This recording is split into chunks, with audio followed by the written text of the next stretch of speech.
We're live. And there was a count. My job is done. All right, I'm good. Did it.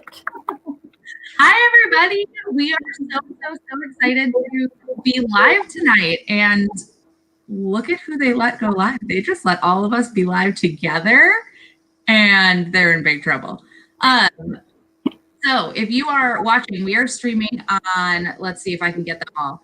We are streaming on our private Facebook group, our regular Facebook page. We've got our YouTube, our Twitch, and our Twitter. We are just everywhere tonight, coming at you from every place. So if you're joining us, say hi to us. Tell us that you're here. And why don't we go around and introduce ourselves in case anyone doesn't know who we are? Becky, you want to start? Sure. Hello, everyone. I am Becky Schnekser. I'm a K-5 science educator in Virginia, and I am a member of the Teach Better team along with these lovely ladies. And I'm super excited to talk about Jen's awesome book. Livia, go ahead. I'm Livia. I'm a head teacher in Vancouver, Canada.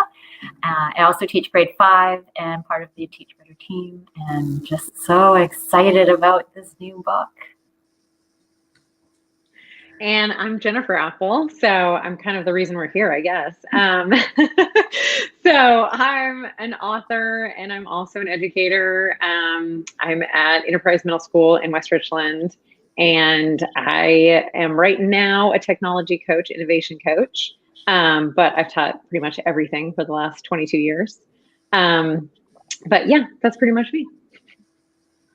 And I am Meghan Deegan. I teach 7th grade math in the suburbs of Chicago, and I'm also the ambassador program coordinator for the Teach Better team.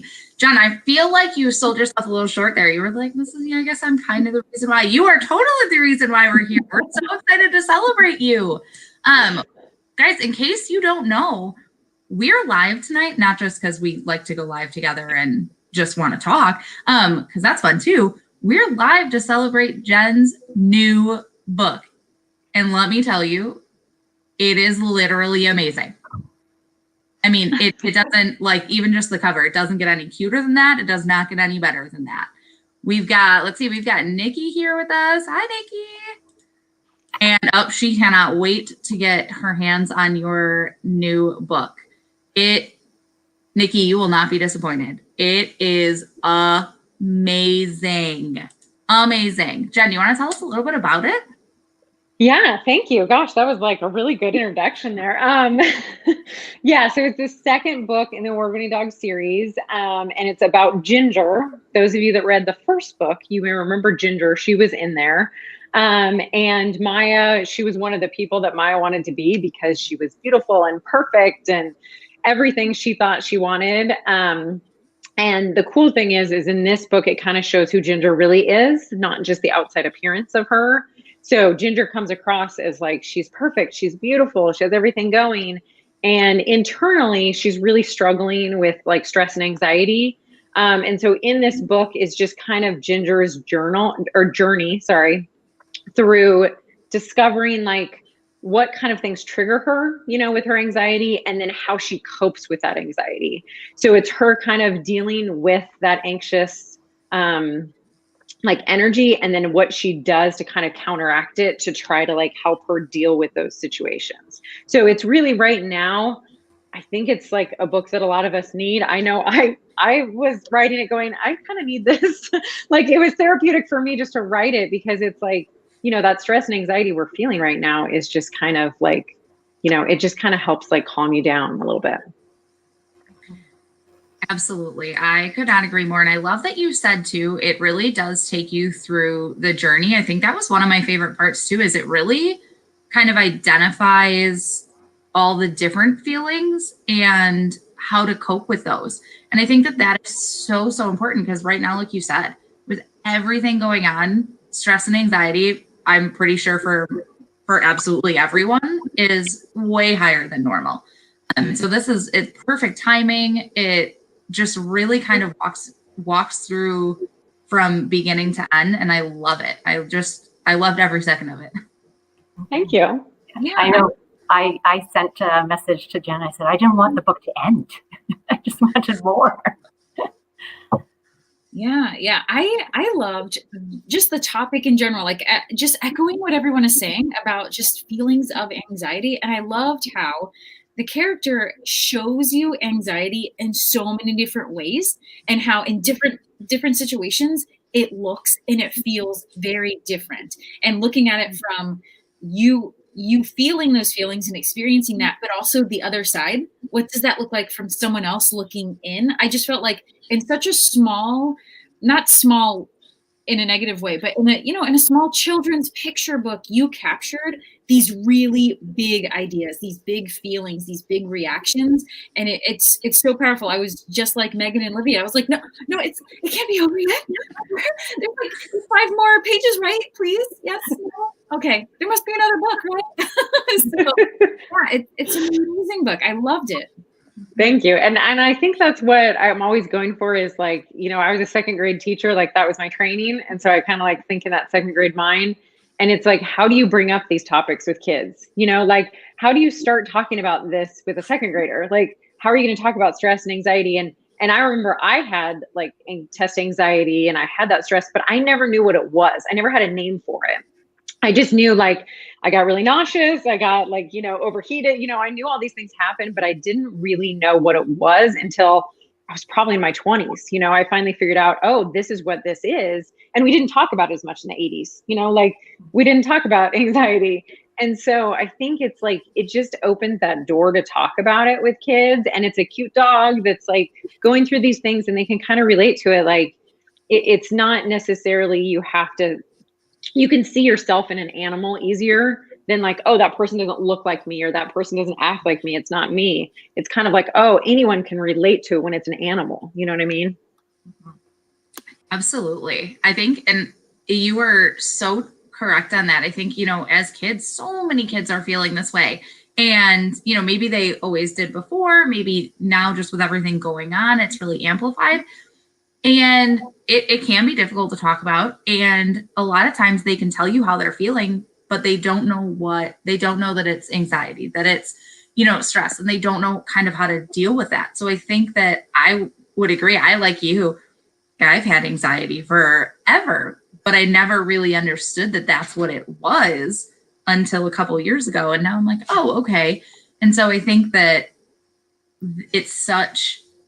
you just put this book together that talks about it so in like just the perfect way, because like you said, like who doesn't relate to cute dogs? It actually truly made me stop and think too. At certain times I was like, oh, I wonder if my dog felt like that too. And then I was like, but it does, but it also opens up that kind of empathy and understanding maybe how other people are feeling and being able to maybe see other people's struggles or what they're dealing with. So I just kind of love like every angle of it. It was phenomenal.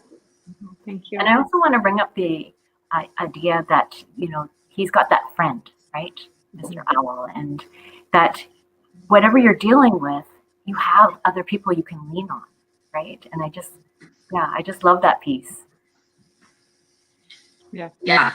That's so. And I think it's from the first book, like Maya had the 3 friends. So she had the rabbit, the squirrel, and the duck that she like went to, because it was like, I need to talk to my friends and like help me figure this out. And so Ginger has that same thing of the owl of like, I'm going to go here. And then she I feel like the owl, I try to kind of portray it as, since my husband's a counselor, like, I try to portray the owl as like a wise, like a counselor kind of a thing, where they don't actually give you the answers, but they help you come to those answers yourself. And so that's what I was kind of going with there is like, this is kind of like the counselor up here that's kind of like listening and there for you, but then you come to your own, answers yourself, as the Ginger did. She kind of came to her own consensus of, oh, I understand now, right? That's self-discovery. Yeah, I love that. As an elementary teacher myself, all I could think, I read it a couple times with different hats on, like not this one, but you know what I'm saying, right? Not my little but I read it just for a story. This awesome book, right? I'm going to read it like that. And then I was like, oh, as an educator, how would I use this in my classroom? And I kept coming up with, oh my gosh, of course, the social emotional part of it, but then character development and looking at just all of these different pieces, and even having students write their own book based on that. Can you take a feeling that you have and write your own book and come up with your own characters? And maybe they're human characters, but maybe they're animal characters too. And you get that social studies and that science in there.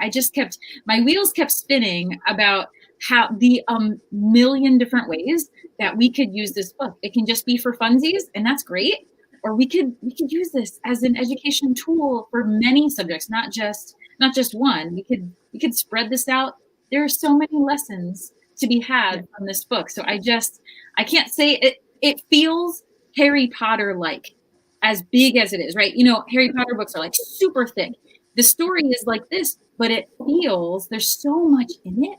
It can be super complex, or it can be very like, just here's the story. I can't say enough about this book. So if anybody is not convinced, call me and I will tell you reasons. Maybe I should blog about it. Like, this is why you need this book today, not tomorrow, today. That's awesome. Thank you, Becky. Becky's going to be getting it as a gift idea, it sounds like, Val, because she says her kid's school mascot is an owl. That's perfect.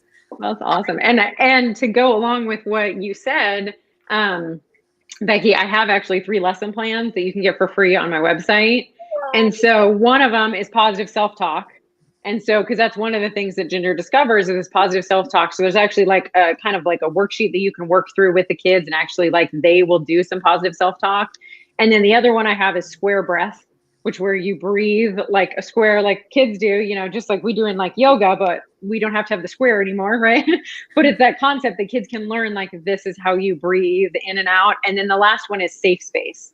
And so it's coming up with what is your safe space. For Ginger, it was that like ocean waves, the lavender, all those things. And if it wasn't, I tried to make it in the illustration. So it wasn't, she didn't say, oh, I'm going to this lavender field with ocean behind, like it was in the pictures. And so as adults, you look at it and you're like, oh yeah, well, lavender's for anxiety, and like ocean, you know, you can see all those things. And so as adults, like you can talk about those pictures, like what's in her safe space? Like, what is it there? And the funny thing is that Ginger was my real dog. She was Maya's older sister. She passed away a few years ago, but she had severe anxiety. And so she actually, I learned a lot of things about anxiety by having this dog. And I had lavender. So I had like a diffuser in her little room. And so she had lavender, and it totally relaxed her, calmed her. I would put it like behind her ears on her fur, and she would just like lay back when I did it, because that smell like helped her relax. And I have ocean sounds. So I have like little iPods around our house, and I still have them. I can't sleep without them. And I have them like all around our house of like, it's just like this background noise of like, to help. And it would calm her down. Like she would like go over by the iPod and just like lay there, like, and listen to the music, because it would actually like calm her. So I just think like all those strategies I use with her, like humans can use the same thing. Like they're all things that work for all of us. And Hans, again, he said, great point, Becky. Picture books have such layered ideas that apply to varying developmental ages. I was even sitting there thinking too, I mean, I teach 7th grade. So, you know, I'm reading this book that's supposed to be, you know, maybe made more for elementary. And I'm sitting there going, okay, well, first of all, SEL is so huge right now. You know, it's what everybody's been really focusing on and pushing, because it's what our kids need. But I think about like the SEL topics that I talk about in the year with my kids. Positive self-talk is one of them. You know, it's, you know, strategies to cope with things. So it's all like, this book is perfect for my kids because it's all things that we already talk about. And again, I think too, there's just that comfortability when you're reading about it. And at least for me, like when I'm reading about it in terms of like dogs, I'm like, oh yeah. And then, but really you're sitting there going, no, yeah, I feel that way too. And that happens to me. And like, you know, when like in the crowd, yep, that's how I am, like with a lot of people. So I think it's so relatable on so many different levels, but to every single age group, you know, across the board, everybody is going to find something in this book and be able to relate to it. And Dave, you are too sweet. Dave. And Candace says she had a moment today with her second period where she just stopped because of what she was hearing from her students, and they did a 3-minute breathing exercise. And she was amazed at the outcome. Many even took a moment to thank me for taking the time.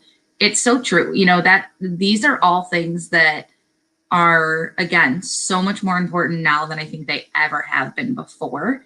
And your kids, given that safe space, if that is a safe space, they're, they can tell you what they need, and you are going to just using some of those skills, a 3-minute just breathing break, things like that giving them those strategies and helping them learn to cope with what they're feeling, that can be huge. And that's how they're going to learn to use that moving forward in different situations. And I love how it could be a really great launch board into discovering what works for you. And, I can imagine the brainstorming sessions that you can have on all the different ways that other people cope with anxiety. And maybe there's a strategy that somebody hadn't thought about that they can try on. And it could be one of those things like trying on clothes. Okay, I'm going to try this strategy this time and try a different one next time. And then really discovering what works for you, because what works for me may not work for Jen, and vice versa, right? Absolutely. And again, really making the SEL authentic, like in real time. And it's true, and sometimes if people are not as comfortable having these conversations, because it can be difficult, and, it can be, especially now, but even before, it can be difficult to talk about some of those concepts. And maybe, if you're someone who doesn't have anxiety, that can make it even add kind of another layer of maybe difficulty, because you don't maybe know how it feels, and it can be hard to relate. But I think that this is just, this is a way to open that door and have that conversation. And it's going to make that conversation, I think, start just flowing and be very, very comfortable to have. And even if you don't have anxiety, I'm sure there are a lot of kids that feel nervousness, right? And they're very similar feelings. So, how do you deal with that nervousness? And when does that nervousness kind of become anxiety? Yeah, and I like that. And they can learn about each other too. If they start to feel comfortable and they say, oh my gosh, every time we're about to have a spelling test, this is how I feel. And sometimes I act like this. And it's because I'm feeling anxious or I'm feeling nervous. And then they start to notice too. Like I look over and I know Jen, before spelling test, she shared with me that it makes her anxious and she behaves this way. And I noticed that. And then she's told me this helps me cope with it. And I can say, oh, great. I'm going to give her my lucky pencil for that test because I know she shared that with me. And then they have these awesome connections, and you see those beautiful relationships in your classroom, which are awesome. And that can happen on Zoom too, right? They might have signals on Zoom that they share with you, and you're like, you know what? Every time I turn my camera off, that means, I'm not feeling great. And so then you as the educator or you as the friend know, and you can chat and say, oh man, noticed your camera's off. Let me know what I can do. Or, hey, don't worry about it. Go take a walk around your house. So I love when they share those things, and you get that much more of a connection, whether it's you as the educator or student to student or vice versa. Like I share with my students all the time, like, man, if you ever see me stop and, do this and I just close my eyes, it's because I need to reset. And so they'll see me do that too. And they're like, oh, we saw you took a reset. And I'm like, yes, I did. So it's just really, those connections are amazing. Yeah, I totally agree with you. And I think this is, I like what you both said, because this does, I hope that it helps kids identify what works for them.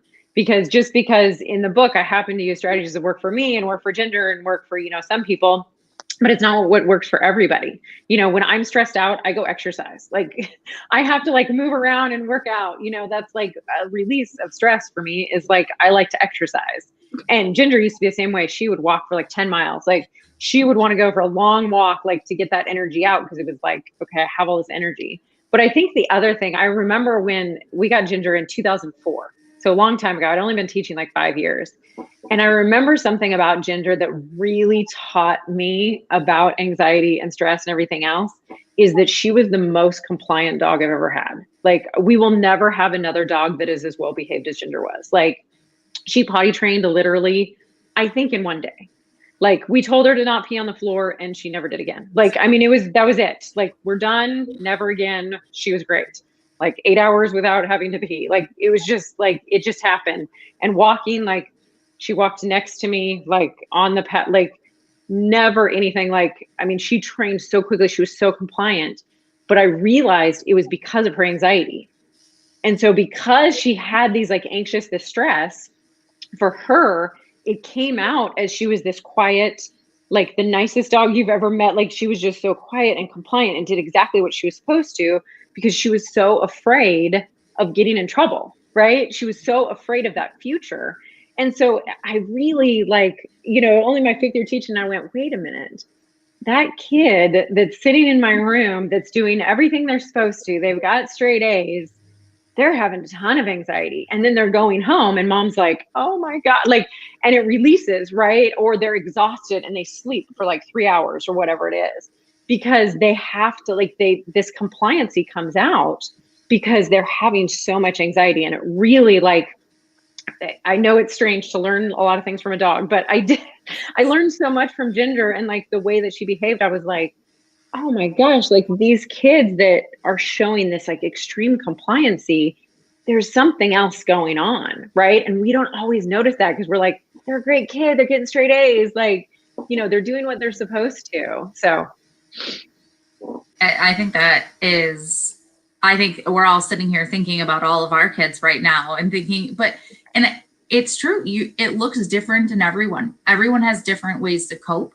but everyone also displays it differently. And I think that is so true. You know, how many times do you, and I'm not going to say overlook, but how many times is your focus maybe less on the kids that are compliant and, you know, getting good grades because, you know, you don't have to worry about them.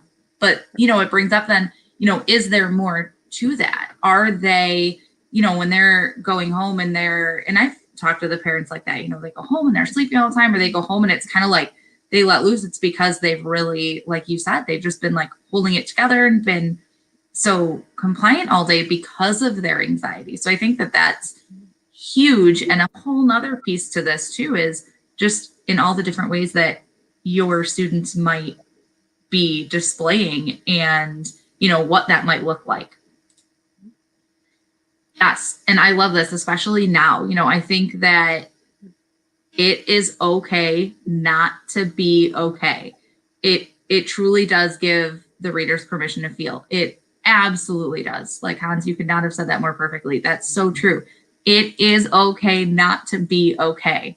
And that's such an important, all the time, that's such an important, you know, idea, but it, especially now, like, it's okay. And it's okay to talk about it. It's okay to feel however you're feeling. It's okay to say it. It's okay to acknowledge it. And not every day has to be your best day, or, you know, every day isn't going to be like you giving your best isn't going to look the same every day. And sometimes you're going to have days that are just harder than other days, and that's okay. I think too, now I don't want to forget this piece because everybody needs to know this. Jen, how do we get this book? Yeah, we should probably tell people that. I feel like that's really important. I don't want to miss. You don't need to buy it. We've already talked about it. Yeah. So yeah, you can get it a few different places. So our website, awardwinningculture.com. That's probably the easiest. You'll get it the quickest, and Maya and I will sign it for you. So we'll send that to you and you get stickers and everything with it. So you can get it on our website, or you can get it on Amazon. It's live right now on Amazon, and it's on Etsy. So you can order from any of the places now. It's available. So it'll probably take a couple days to ship out, but it's available now, so you can purchase it now. Yeah. That is so exciting. So everybody just stop what you're doing right now and run to one of those 3 websites and order it right now, because you want it like ASAP right now, preferably. Next few days, you want to have that in your hands because it is literally the best. And Jen, for the people who don't have your first book, The Award-Winning Dog, do you have a bundle? I do. Yes, that's a good question. So there is a bundle where you can get both books, and it's a little cheaper. So yeah, you can get Award-Winning Dog and you can get I'm Who together. And if you really want to be daring, you can get Hans's book, Award-Winning Culture, and then both of the children's books. So you can get all three, and that's even cheaper. So if you haven't gotten Hans's book yet either, which is awesome on School Culture, so you can get all three if you want. So. Yeah, and I'm looking at the award-winning culture site, and those free lessons that we're talking about, you got to buy up top and then scroll down, and you can get the lessons that go along with it. I'm not kidding; it's right here. So that's awesome. That's and apparel. Look at you guys. Yeah, you can get a T-shirt with Maya's face on it. Yeah, I mean, if you want to walk around with Maya's face, which I do often. Let's do it. That's awesome. My dog just barked as soon as you said that. So I don't know if that means she wants a T-shirt with Maya's face or she's upset that I would have one with Maya's face. One of the two. Right. Maybe you need matching ones. Like, yeah, there Maya, you go. Maya has one and I have one, so we can be matching. Yeah, maybe you need matching ones. That needs to be next, Jen. You guys need to come out with shirts for pets. Yeah. We do. You're right. You're right. We do. We need pet apparel next, so then everyone can have the award-winning dog apparel for dogs. Yes. And pets. You also included some of our friends' pets in your story, didn't you? I did. Yes. So there we have 3 guest stars in our book. So we have locally, there's a little dog named Tiba. She's the cutest golden retriever. And she's in the book. She is, she goes out and helps at the schools. And so she's a service dog. And so she goes into the schools and like works with the kids and everything. She's adorable. So she's in the book. And then Hope, who is Judy's dog. And she was adopted during the pandemic. She's the cutest dog. She's got little freckles on her nose. Anyways, she's adorable. And my illustrator did an amazing job drawing her. And then we also have Tasty, which is Jeff's dog, is also in there. And Tasty has a pretty big little picture. I don't know if you guys saw, but Tasty got a big picture talking to Ginger. So yeah, she's pretty cute in there too. Yeah, so there's 3 guest stars, which is really fun to have them in the book and be able to like feature them as like fun dogs and everything. Yeah, that was really cool. Yeah, I thought that was an awesome idea. That is so awesome. I absolutely love that. Mainly just because I love looking at all the other dogs too. So yeah, and my illustrator, Herb Leonard, is the illustrator of both my books, and he's amazing. Like I really feel like he's just like can read my mind like somehow, like he's like psychic or something, because I give him like pretty detailed descriptions, like this is what I want. I give him photographs and stuff, but like, I don't know, like he gives me the pictures for the book and I'm like, there's like nothing to change. I'm like, I don't know how you do it. Like he does it perfectly. Like his illustrations are amazing. I don't know what you guys thought, but I love his illustrations. they were awesome. Awesome. Becky, have you ordered your book yet? I'm trying to decide. I think my cart has everything in it, like even the bundle, like everything by itself. And all the bundle options, like it's a problem. But now, like my head's just spinning with all the characters, because now I'm like, oh my gosh, then we could have like a shirt for each character, and then you could have like character bundle shirts, and then I'm ready to merchandise for you. I'll just call you when I'm ready for like the next 3 books, and we'll just have Becky like do everything for me. I can't actually do that stuff, but I can give you ideas. Right. You'll just be like, this is what you need to do. Yeah. That's so awesome. I love that. I love it. I forgot about the guest pets in there. And as I'm looking again at the pictures, I'm like, oh my gosh, yes, there's Stacy. There. Oh my gosh. That's so fun.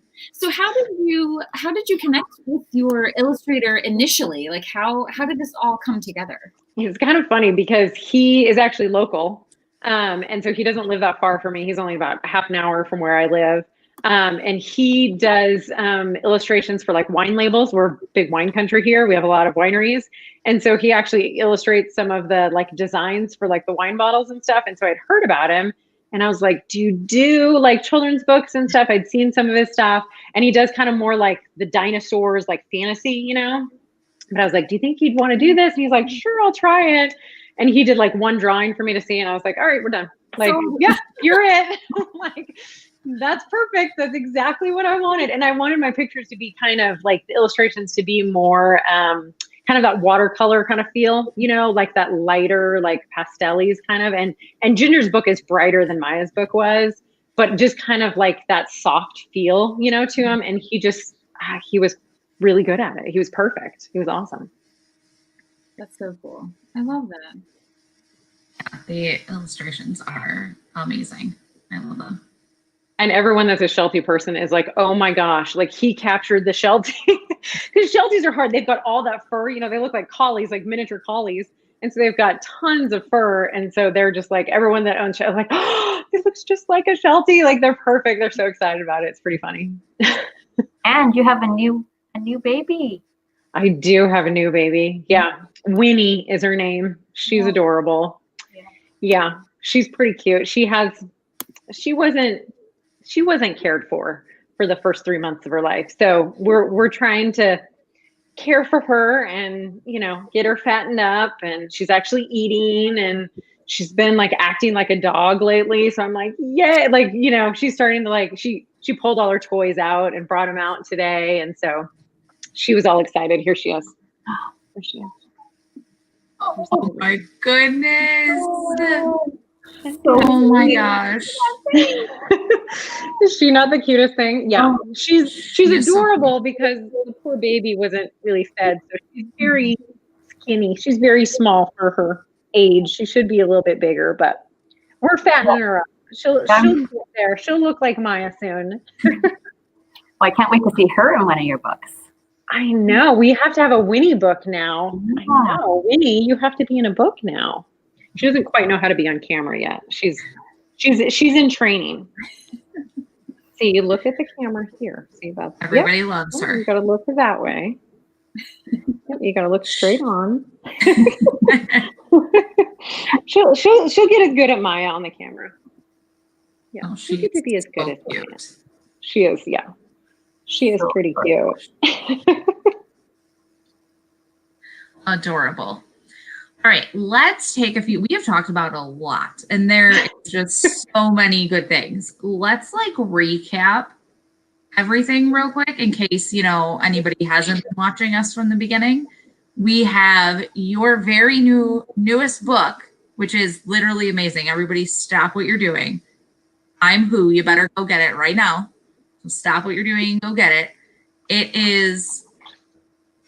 I'm going to say it's a children's book, yes, but it's not. It's really for everyone across the board. It does not matter what age. I would use it with my middle schoolers. You can use it with high school kids. It is, I read it as an adult and I was like, yes, this is how I feel sometimes. And so it is for everyone.